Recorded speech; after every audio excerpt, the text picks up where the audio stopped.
You know, my comments are, first of all, when we're not here in a football game or a basketball game where cheering and clapping really helps the process.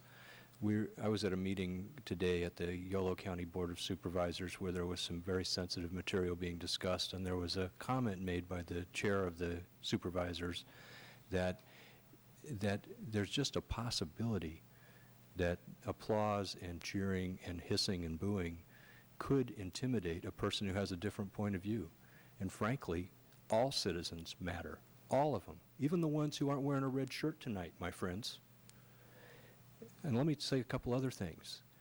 In the course of the last 2.5 years or so, I have visited many of you who are here tonight in your yards and your houses and looked over your fences.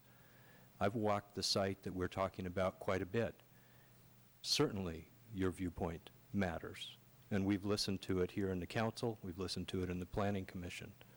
And it does nobody any good to have a highly charged, angry presentation, despite how you feel personally.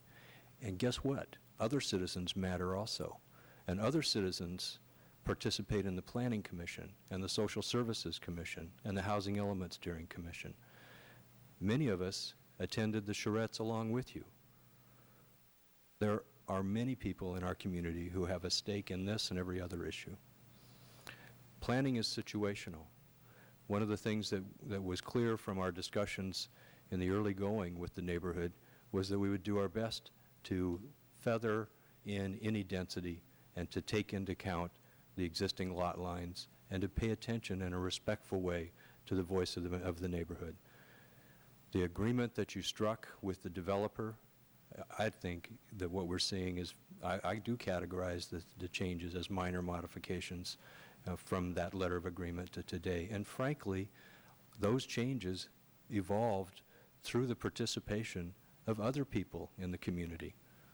The Planning Commission recommended the 3-foot fence line with, 7 or 8 of the units. The Social Services Commission recommendations are included. You know, the Housing Element Steering Committee range from 88 to 180 living units. The median of that is 134. At 108, and even if we count 21 auxiliary dwelling units, we're still below that. SACOG at 157. What we're doing is we're trying to plan in a stewardship way for the future. We really are. This project does have many aspects that I think are going to be considerably desirable when it moves forward. I'm in support of it with the changes that have been suggested regarding the hours of construction, and I'm interested in having more clarity on the tree issue that's been described. And I'm sorry if anything I've said offends any of you. That's certainly not my intention, but our intent, what we have to do is to plan together for community benefits with as much attention and respect to minimize the localized impacts as possible. I think that test has been met here from my perspective.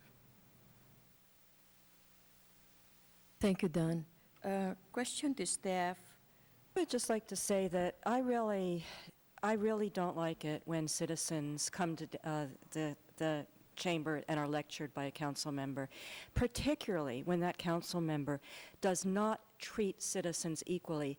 I remember being in this room when a bunch of people with red shirts from Rancho Yola were here and were cheering everything Don Saylor said. And did he say it was impolite to cheer? No. But when the citizens cheer what I said, then they get a lecture. And I don't think this is appropriate. Okay, let's stick to the issue. Okay, we have some recommendations to look at, whether we approve the recommendations or not, but we need to focus on the issue. Stephen? I haven't made